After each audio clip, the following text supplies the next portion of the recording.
जय जोहार साथियों। चलिए आज एक ऐसी जगह की कल्पना करते हैं जहां वक्त की रफ्तार मानो धीमी पड़ जाती है, जहां सदियों पुरानी परंपराएं आज भी रोजमर्रा की जिंदगी का हिस्सा हैं। जी हाँ, वो जगह है बस्तर, छत्तीसगढ़ का सांस्कृतिक हृदय। पिछली चर्चा में हमने गोंड जनजाति के विशाल संसार को समझा था। आज हम बस्तर की गहराइयों में उतरेंगे और उन समुदायों से मिलेंगे जो इसे एक अनोखा, एक अद्वितीय मानव शास्त्रीय खजाना बनाते हैं। तो बस्तर के जरिए हमारी आज की ये ज्ञान यात्रा एक बिल्कुल साफ रास्ते पर चलेगी। हम शुरुआत करेंगे ये समझकर कि आखिर इस क्षेत्र में इतनी समृद्ध जनजातीय विरासत क्यों है। फिर हम मुरिया संस्कृति के केंद्र, उनकी विश्व प्रसिद्ध संस्था घोटुल में गहराई से उतरेंगे। वहां से हम अबुझमाड़ की मुश्किल पहाड़ियों में इसके रक्षक मारिया जनजाति से मिलने का साहस करेंगे। हम इस क्षेत्र की दूसरी जरूरी जनजातियों पर भी एक नजर डालेंगे और हाँ, सबसे आखिर में परीक्षा के लिए सबसे महत्वपूर्ण तथ्यों को एक साथ समेटेंगे। तो चलिए इस खोज को शुरू करते हैं। बस्तर को छत्तीसगढ़ का मानव शास्त्रीय केंद्र या एंथ्रोपोलॉजिकल कोर कहा जाता है और इसके पीछे बहुत ठोस कारण है।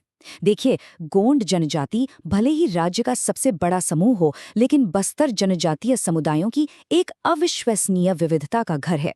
यहाँ हर समुदाय की अपनी एक अलग पहचान, अपनी भाषा और अपनी परंपराएं हैं। इन जनजातियों को समझना सिर्फ एक सांस्कृतिक यात्रा नहीं है, बल्कि ये CGPSC परीक्षा का एक बहुत ही जरूरी हिस्सा भी है। बस्तर में हमारी पहली मंजिल है मुरिया जनजाति। ये गोंडों का ही एक प्रमुख उपसमूह है और मुख्य रूप से बस्तर, कोंडागांव और नारायणपुर के इलाकों में रहते हैं। वैसे तो इनकी संस्कृति बहुत समृद्ध है, लेकिन एक खास संस्था है जिसने इन्हें दुनिया भर में मशहूर किया है और जो इनकी सामाजिक बनावट को परिभाषित करती है, और वो है घोटुल। तो सवाल ये है कि ये घोटुल आखिर है क्या? बिल्कुल सरल शब्दों में कहें तो ये एक युवा गृह है, लेकिन सिर्फ इतना कह देना इसके साथ नाइंसाफी होगी। इसे एक हॉस्टल की तरह कम और एक प्राचीन अकादमी, एक बहुत ही सुनियोजित सामाजिक शिक्षा केंद्र के रूप में ज्यादा सोचे, जहां मुरिया युवा अपने समुदाय के जिम्मेदार सदस्य बनने के लिए जरूरी हर चीज सीखते हैं। और हाँ, परीक्षा के लिए ये एक ऐसा टॉपिक है जिसे आप बिल्कुल भी नजरअंदाज नहीं कर सकते। अब इस स्लाइड में जो बात है वो बहुत दिलचस्प है।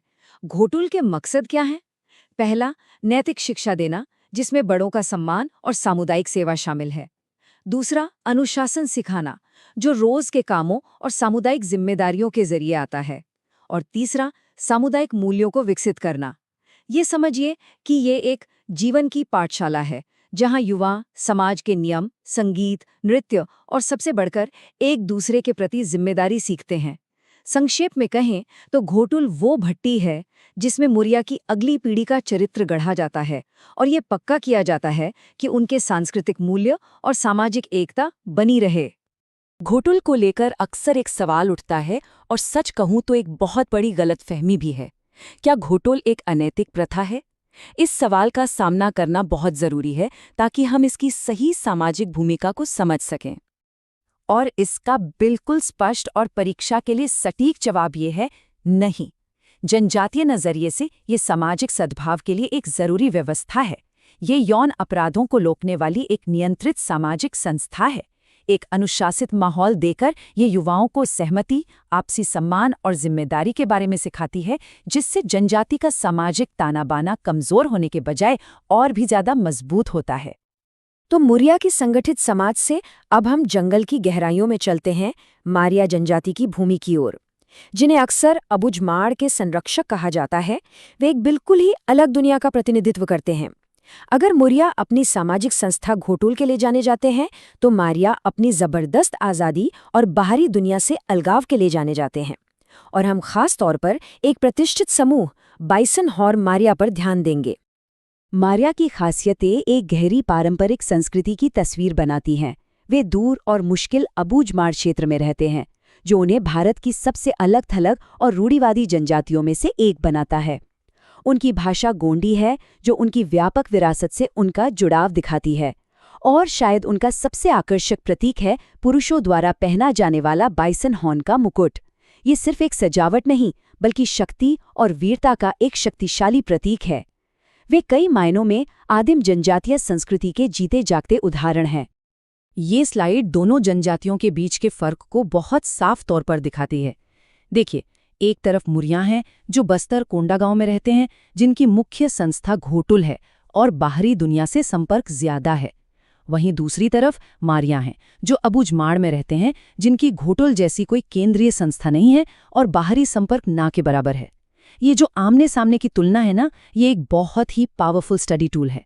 इन मुख्य अंतरों को समझना न सिर्फ आपको तथ्य याद रखने में मदद करेगा, बल्कि इन दो जनजातियों द्वारा अपनाई गई अलग अलग सामाजिक रणनीतियों को समझने में भी मदद करेगा। ठीक है, चलिए अब थोड़ी रफ्तार बढ़ाते हैं। बस्तर सिर्फ मुरिया और मारिया का ही घर नहीं है। अब कुछ और प्रमुख जनजातियों पर एक तेज नजर डालते हैं। ये हिस्सा आपको परीक्षा के लिए जरूरी सबसे काम के तथ्य देने के लिए डिजाइन किया गया है। यहाँ हम दो महत्वपूर्ण जनजातियों को देख रहे हैं, दोरला और धुरवा। दोरला जनजाति मुख्य रूप से दंतेवाड़ा और बीजापुर जिलों में पाई जाती है और वे अपनी भाषा दोरली में बात करते हैं। दूसरी ओर धुरवा जनजाति दक्षिणी छत्तीसगढ़ में रहती है और परजी भाषा बोलती है। परीक्षा के लिए उनके क्षेत्र और भाषा को याद रखना बहुत जरूरी है, क्योंकि अक्सर इनसे सीधे सीधे सवाल पूछे जाते हैं। हमने आज काफी लंबा सफर तय किया है। हम सबसे महत्वपूर्ण बिंदुओं, उन मुख्य तथ्यों को दोहराएंगे जो परीक्षा के लिए आपकी उंगलियों पर होने चाहिए। तो सबसे जरूरी बातें ये हैं, घोचुल मुरिया जनजाति की एक अनोखी सामाजिक शैक्षणिक संस्था है। बाइसन हॉर्न मारिया अबूझमाड़ की आदिम संस्कृति का प्रतीक हैं। दोरला और धुरवा को उनके खास इलाकों और भाषाओं से पहचाना जाता है, और कुल मिलाकर बस्तर की जनजातियां छत्तीसगढ़ की जीती जागती मानव शास्त्रीय विरासत का प्रतिनिधित्व करती हैं। इन 4 बिंदुओं पर अपनी पकड़ मजबूत कर लीजिए और बस्तर की जनजातियों से जुड़ा कोई भी सवाल आपके लिए मजबूत नींव तैयार कर देगा। आज हमने बस्तर के जनजाति हृदय में एक गहरी डुबकी लगाई है, लेकिन छत्तीसगढ़ का जनजाति कैनवास बहुत विशाल और विविध है। हमारे अगले भाग में हम बस्तर से आगे की यात्रा करेंगे और हल्बा, भतरा और कंवर जैसे दूसरे महत्वपूर्ण समुदायों के बारे में जानेंगे। हर जनजाति की अपनी एक कहानी है और हम उन्हें एक साथ खोजना जारी रखेंगे। हमारे साथ बने रहिए और अपनी खोज जारी रखिए। नमस्कार, आज हम बात करने वाले हैं उत्तर और मध्य छत्तीसगढ़ के बेहद विविध जनजातीय परिदृश्य के बारे में। और हाँ, इसे हम खास तौर पर CGPSC परीक्षा के नजरिए से समझेंगे कि कौन से पहलू आपके लिए सबसे ज्यादा जरूरी हैं। सोचिए जरा, एक ही राज्य में कुछ लोग हैं जो पूरी तरह से जंगल में रहते हैं और वहीं कुछ ऐसे भी हैं जो कभी शासक हुआ करते थे। ये है छत्तीसगढ़ की जनजातीय विविधता की खूबसूरती। एक तरफ हैं वो समुदाय जो पूरी तरह से वनों पर निर्भर हैं, तो दूसरी तरफ वो समूह हैं जिन्होंने शासन प्रशासन में भी बड़ी भूमिका निभाई है। चलिए इसी दिलचस्प कहानी को थोड़ा और गहराई से समझते हैं। तो शुरुआत करते हैं उन जनजातियों से जिनका जीवन, जिनकी आत्मा सब कुछ जंगल से जुड़ा हुआ है। इनमें से कुछ को तो उनकी खास जीवन शैली और चुनौतियों की वजह से विशेष सुरक्षा के लिए भी पहचाना गया है। अच्छा, ये PVTG आखिर है क्या? देखिए, इसका पूरा नाम है विशेष रूप से कमजोर जनजातीय समूह। ये एक सरकारी टैग है, आप कह सकते हैं। ये उन जनजातियों को दिया जाता है जिनकी टेक्नोलॉजी आज भी आप कह सकते हैं कि प्री एग्रीकल्चरल स्टेज में है, पढ़ाई लिखाई बहुत कम है और जिनकी आबादी या तो बढ़ नहीं रही या फिर घट रही है। मतलब साफ है, इन्हें खास ध्यान और संरक्षण की जरूरत है। ये सिर्फ एग्जाम के लिए ही नहीं, बल्कि पॉलिसी बनाने के लिए भी बहुत जरूरी कॉन्सेप्ट है। और इसका सबसे अच्छा उदाहरण है पहाड़ी कोरवा जनजाति। ये आपको ज्यादातर सरगुजा संभाग में मिलेंगे। इनकी लाइफस्टाइल देखिए, पारंपरिक रूप से ये सेमी नोमैडिक हैं, मतलब एक जगह टिक कर नहीं रहते। इनकी रोजी रोटी चलती है झूम खेती, जिसे बेवरा कृषि भी कहते हैं, और जंगल से मिलने वाली चीजों से। इनकी मान्यताएं भी बहुत गहरी हैं। ये प्रकृति की हर चीज में आत्मा का वास मानते हैं। और हाँ, CGPSC के लिए ये पॉइंट नोट कर लीजिए, पहाड़ी कोरवा को एक स्पेशल फोकस PVGT माना जाता है। क्यों? क्योंकि इनकी सांस्कृतिक विशेषताएं बहुत आदिम है और इन्हें सरकारी संरक्षण की बहुत ज्यादा जरूरत है। इसीलिए इनसे जुड़े सवाल बार बार एग्जाम में आते हैं। तो देखिए, एक तरफ तो हमने पहाड़ी कोरवा की बात की जो पूरी तरह से वनों पर निर्भर हैं, लेकिन कहानी का एक दूसरा पहलू भी है। छत्तीसगढ़ में कुछ जनजातीय समूह ऐसे भी रहे हैं जो जंगल से निकलकर दरबार तक पहुंचे, जिन्होंने प्रशासक और शासक की भूमिका निभाई और खेती को स्थायी रूप से अपनाया। ये हमें जनजातीय समाज का एक बिल्कुल अलग ही चेहरा दिखाता है। इसकी सबसे बढ़िया मिसाल है हल्बा जनजाति। ये बस्तर, दुर्ग और राजनांदगांव के इलाकों में रहते हैं और इनकी अपनी एक अलग भाषा है, हल्बी, और इनका इतिहास बहुत दिलचस्प है। ये गोंड राजाओं के समय में प्रशासक और सैनिक हुआ करते थे। आप सोच सकते हैं कि इनका समाज कितना संगठित रहा होगा, और उन पर हिंदू संस्कृति का प्रभाव भी साफ दिखाई देता है। ये बात उन्हें कई दूसरी वन आश्रित जनजातियों से एकदम अलग खड़ा कर देती है। अब एक बहुत ही जरूरी कॉन्सेप्ट को समझते हैं, संस्कृतिकरण, या जिसे अंग्रेजी में संस्कृताइजेशन कहते हैं। ये एक सामाजिक प्रक्रिया है। इसमें होता क्या है कि कोई जनजाति सामाजिक सीढ़ी पर ऊपर चढ़ने के लिए अपने आसपास की जो डोमिनेंट हिंदू संस्कृति है उसके तौर तरीके, रीति रिवाज अपनाने लगती है। और छत्तीसगढ़ में इसका सबसे बड़ा उदाहरण हमें कंवर जनजाति में देखने को मिलता है। ये जो संस्कृतिकरण की प्रक्रिया है ना, ये भारत में सामाजिक बदलाव को समझने की एक बहुत बड़ी चाबी है। सोचिए, जब कोई समूह अपनी सदियों पुरानी पहचान के कुछ हिस्सों को छोड़कर किसी दूसरी ज्यादा प्रभावशाली संस्कृति को अपनाता है, तो उसकी पूरी सामाजिक, धार्मिक और आर्थिक जिंदगी बदल जाती है। चलिए, कंवर जनजाति के उदाहरण से ये और भी साफ हो जाएगा। यहां देखिए, इस टेबल में ये फर्क कितना साफ दिख रहा है। एक तरफ है आम जनजातीय प्रथाएं, जैसे प्रकृति की पूजा करना या जीववाद में मानना, और दूसरी तरफ कंवर जनजाति जो हिंदू रीति रिवाजों को मानती है और खुद को कौरवों का वंशज बताकर क्षत्रिय होने का दावा करती है। इसी तरह खाने पीने की आदतें भी बदल गईं, जैसे गोमांस से परहेज करना। कबीले के नियमों की जगह हिंदू अनुष्ठानों ने ले ली। ये सब संस्कृतिकरण का ही तो असर है। अच्छा, तो इन प्रमुख जनजातियों को विस्तार से समझने के बाद चलिए अब फटाफट उत्तर और मध्य छत्तीसगढ़ की कुछ और जरूरी जनजातियों पर भी एक नजर डाल लेते हैं। इससे हमारी समझ और पूरी हो जाएगी।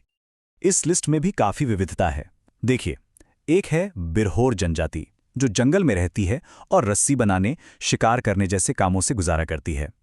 फिर बस्तर में है भतरा जनजाति, जो खेती करती है और जिन पर ओडिया संस्कृति का काफी असर है। मध्य छत्तीसगढ़ में आपको बिंजवार मिलेंगे, जो स्थायी खेती करते हैं और जिनके रीति रिवाजों में जनजातियों और हिंदू दोनों परंपराओं का मेल है। कोल जनजाति, जो बाहर से आकर यहाँ बसी मानी जाती है, अब खेती किसानी में मजदूरी करती है और इनका कबीला सिस्टम बहुत मजबूत होता है। और हाँ, भुंजिया जनजाति, जो उड़ीसा बॉर्डर के पास रहती है, ये अपनी परंपराओं को लेकर बहुत ज्यादा रूढ़िवादी हैं और बाहरी दुनिया से इनका संपर्क न के बराबर है।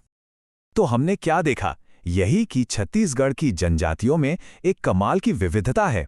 कोई जंगल में रहता है तो कोई कभी प्रशासक रहा है, लेकिन इतनी अलग अलग पहचानों के बावजूद इन सभी समुदायों के बीच कुछ ऐसे बुनियादी मूल्य, कुछ ऐसे सामाजिक धागे हैं जो बिल्कुल एक जैसे हैं और इन्हें आपस में जोड़ते हैं। और ये बात सीजीपीएससी मेंस में आंसर लिखते समय बहुत काम आएगी।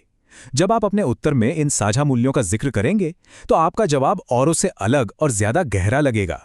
कौन से मूल्य? जैसे व्यक्ति से ज्यादा समुदाय को अहमियत देना, प्रकृति का गहरा सम्मान करना, कहानी किस्सों वाली मौखिक परंपराएं और समाज में मिलजुल कर जिम्मेदारी उठाने का सिस्टम। ये पॉइंट्स आपके आंसर को एक एनालिटिकल टच देंगे। और आखिर में ये एक बहुत पावरफुल थॉट है कि उनके रीति रिवाज और परंपराएं पिछड़ी नहीं बल्कि सभ्यता की वैकल्पिक प्रणालियां हैं। इसका मतलब ये है कि हमें इन संस्कृतियों को बीते हुए जमाने की चीज नहीं समझना चाहिए। ये आज भी जिंदा हैं और जीने के, समाज को चलाने के अलग अलग कामयाब तरीके हैं।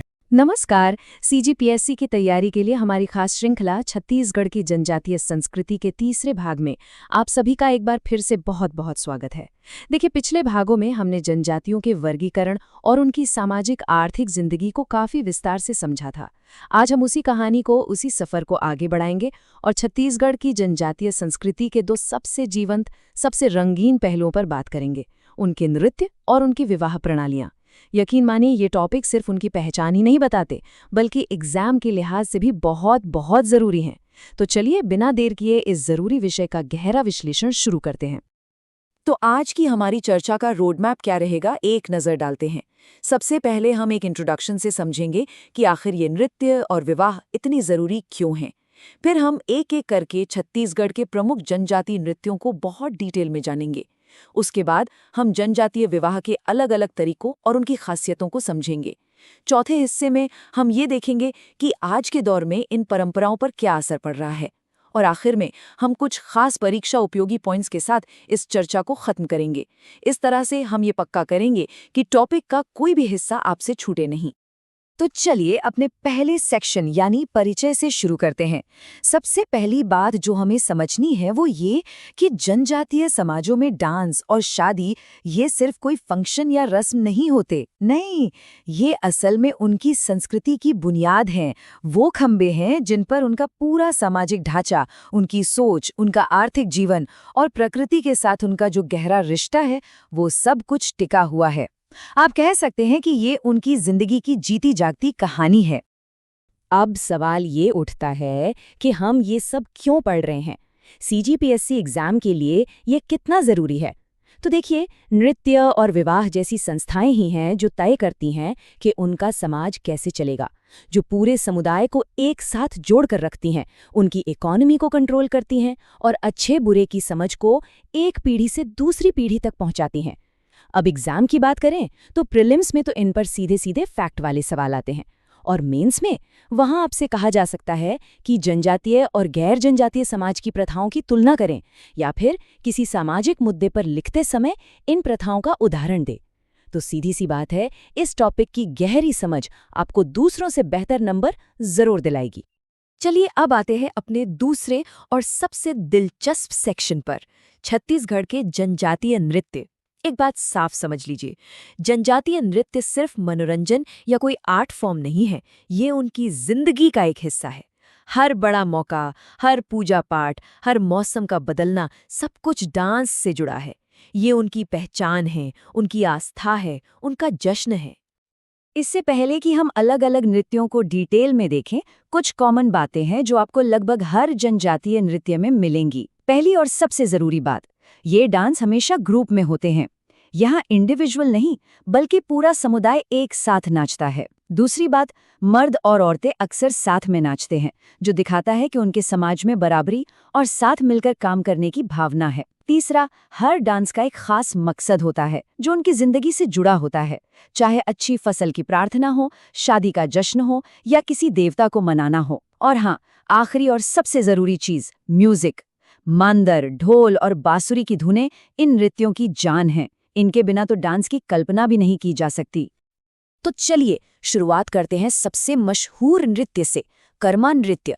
ये गोंड, मुरिया, उरांव जैसी कई बड़ी जनजातियों में पॉपुलर है, जिससे पता चलता है कि ये कितना जरूरी है।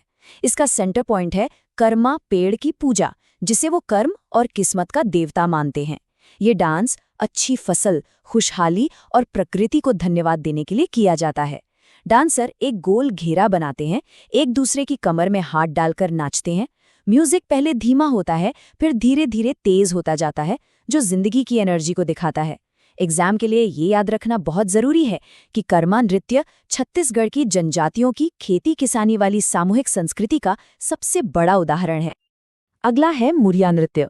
ये खास तौर पर बस्तर की मुरिया जनजाति और उनके अनोखे घोटुल सिस्टम से जुड़ा है। जैसा हमने पहले भी पढ़ा है, घोटुल अविवाहित लड़के लड़कियों के लिए एक तरह का सोशल लर्निंग सेंटर होता है, और ये डांस उसी घोटुल की जिंदगी का एक जरूरी हिस्सा है। इसे युवा ही करते हैं और इसमें गजब का अनुशासन और तालमेल देखने को मिलता है। एग्जाम के नजरिए से देखें तो मुरिया नृत्य सिर्फ एक डांस नहीं है, बल्कि ये सोशल एजुकेशन का एक तरीका है। ये युवाओं को शादी से पहले जिम्मेदारियां सिखाता है, टीम वर्क सिखाता है और सामुदायिक जीवन के लिए तैयार करता है। अब बात करते हैं एक बहुत ही शक्तिशाली और देखने में शानदार नृत्य की, बाइसन हॉर्न मड़िया नृत्य। नाम से ही साफ है, ये बस्तर की मड़िया जनजाति का नृत्य है। इसकी सबसे बड़ी पहचान है पुरुषों का अपने सिर पर जंगली भैंसे यानी बाइसन के सींगों से बना मुकुट पहनना। ये डांस असल में शक्ति, बहादुरी और शिकार करने की कला का प्रदर्शन है। इसकी तेज गति और आक्रामक मूवमेंट्स युद्धों और समुदाय के गौरव को दर्शाते हैं। सामाजिक तौर पर ये जनजाति की वीर परंपराओं और प्रकृति के साथ उनके गहरे पुराने रिश्ते को दिखाता है। ये जो लाइन आप देख रहे हैं, ये आपके मेंस के आंसर के लिए एक गोल्डन लाइन है, एक परफेक्ट एनालिटिकल पॉइंट है। जब भी आप बाइसन हॉर्न मड़िया नृत्य के बारे में लिखें तो सिर्फ ये मत बताइए कि वो क्या पहनते हैं या कैसे नाचते हैं, बल्कि उसके गहरे मतलब पर जोर दीजिए। बताइए कि कैसे ये नृत्य उस जनजाति की वीर परंपरा और उनके गौरवशाली इतिहास का प्रतीक है। ये आपके उत्तर को एक अलग ही गहराई देगा। चलिए जल्दी से कुछ और जरूरी नृत्यों पर भी एक नजर डाल लेते हैं। सुआ नृत्य, जिसे तोता डांस भी कहते हैं, ये खास तौर पर महिलाएं करती हैं। इसमें वो शिव पार्वती से अपने परिवार की खुशहाली और अच्छी फसल की प्रार्थना करती हैं। वहीं दूसरी तरफ है गैता नृत्य। ये खेती का काम शुरू होने का संकेत है। इसमें मवेशियों की पूजा की जाती है और उनकी सुरक्षा की कामना की जाती है। तो आप देख रहे हैं, हर डांस का एक खास सामाजिक या आर्थिक मकसद है जो जनजातीय जीवन को पूरी तरह से दिखाता है। तो डांस की इस रंगीन दुनिया को समझने के बाद अब हम अपनी चर्चा के दूसरे बड़े हिस्से की तरफ चलते हैं, छत्तीसगढ़ की जनजातीय विवाह प्रथाएं। ये समझना बहुत जरूरी है कि जनजातीय समाज में शादी सिर्फ दो लोगों का मिलन नहीं है। नहीं, ये एक सामाजिक और आर्थिक संस्था है। ये दो परिवारों को, दो कुलों को आपस में जोड़ती है, जिससे समाज में स्थिरता बनी रहती है। अच्छा, इससे पहले कि हम अलग अलग तरह की शादियों को समझें, एक कॉन्सेप्ट है जिसे समझना बहुत बहुत ज़रूरी है। वो है कन्या मूल्य या ब्राइड प्राइस। ये लड़के के परिवार की तरफ से लड़की के परिवार को दिया जाने वाला एक पारंपरिक भुगतान है, जो अनाज, जानवर या किसी और चीज़ के रूप में हो सकता है। और एक बात गांठ बांध लीजिए, इसे दहेज समझने की गलती बिल्कुल मत कीजिएगा। कन्या मूल्य असल में महिला के आर्थिक और सामाजिक महत्व को एक सम्मान देने का तरीका है। ये उस परिवार के लिए एक तरह का मुआवजा है, जिसका एक कमाने वाला सदस्य अब दूसरे घर जा रहा है। मेंस एग्जाम के लिए कन्या मूल्य और दहेज के बीच का ये अंतर समझना बहुत ही ज्यादा जरूरी है। ये जनजातीय और गैर जनजातीय समाजों की सोच के बीच का एक बुनियादी फर्क दिखाता है। देखिए, जहां कन्या मूल्य औरत के आर्थिक योगदान को मानकर उसे इज्जत देता है, वहीं दहेज औरत को एक बोझ बना देता है और अक्सर शोषण का कारण बनता है। जब आप अपने जवाब में ये तुलना करेंगे तो परीक्षक को पता चलेगा कि आपको जनजातीय समाज की कितनी गहरी समझ है। अब चलिए कुछ आम विवाह प्रणालियों को देखते हैं। सबसे कॉमन है व्यवस्थित विवाह, जिसे परिवार पंचायत की सहमति से तय करते हैं और इसमें कन्या मूल्य देना जरूरी होता है। फिर एक बहुत खास प्रथा है दूध लौटावा, जो खासकर गोंड जनजाति में होती है। इसमें ममेरे फुफेरे भाई बहनों के बीच शादी को प्राथमिकता दी जाती है। इसका मकसद बड़ा सीधा है, परिवार की जमीन जायदाद कबीले के बाहर न जाए। और आखिर में है पैसोतुर, या जिसे भागकर शादी करना भी कहते हैं।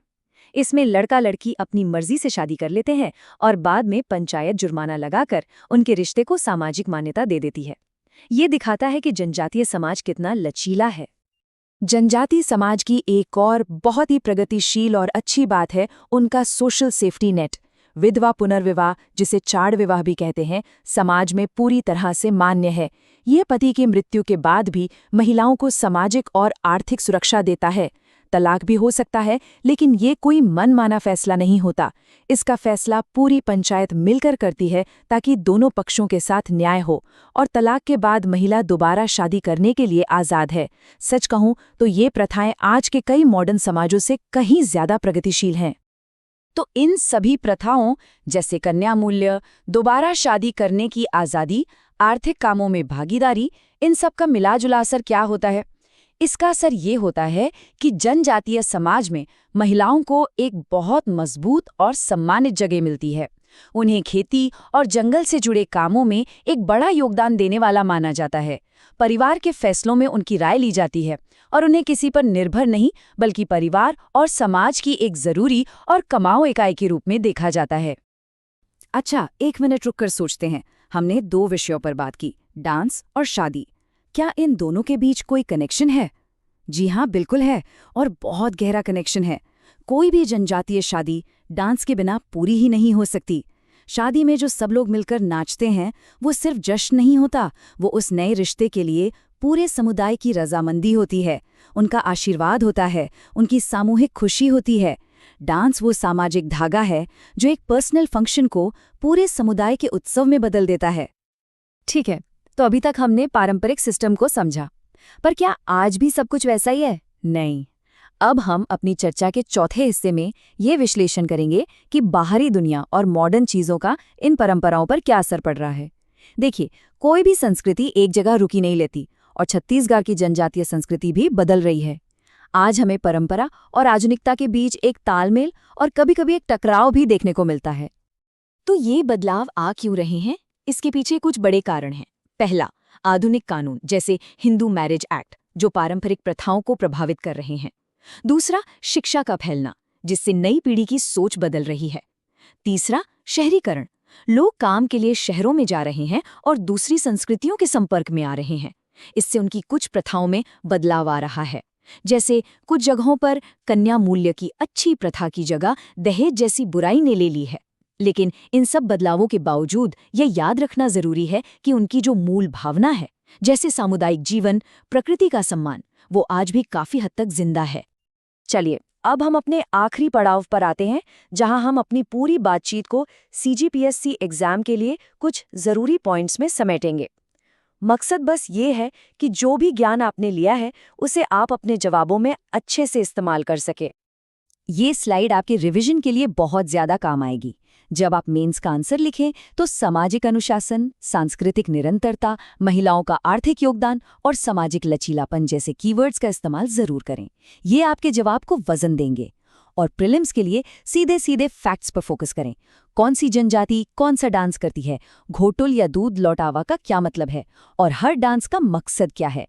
इन पॉइंट्स को अच्छे से याद कर लेना आपके लिए बहुत फायदेमंद होगा। और आखिर में इस एक शक्तिशाली और गहरी सोच वाली लाइन के साथ हम अपनी बात खत्म करते हैं। जनजातीय नृत्य और विवाह की प्रथाएं सिर्फ इतिहास का हिस्सा नहीं है। नहीं, वो आज के समाज को, जो अकेला होता जा रहा है और प्रकृति से दूर जा रहा है, बहुत कुछ सिखाती है। वे हमें एक साथ मिलकर रहना, एक दूसरे का ख्याल रखना और प्रकृति के साथ तालमेल बिठाकर जीने का एक दूसरा रास्ता दिखाती हैं। ये सोच इन परंपराओं के आज के महत्व को बताती है। तो आज के लिए बस इतना ही। हमने छत्तीसगढ़ की जनजातियों के नृत्य और विवाह की रंगीन और गहरी दुनिया का एक लंबा सफर तय किया। हमारी श्रृंखला के अगले भाग में हम उनके धार्मिक जीवन की गहराइयों में उतरेंगे और उनके विश्वास, उनके देवी देवताओं और उनकी पूजा पाठ के तरीकों को समझेंगे। अपनी इस ज्ञान यात्रा को जारी रखने के लिए हमसे जरूर जुड़िएगा। धन्यवाद।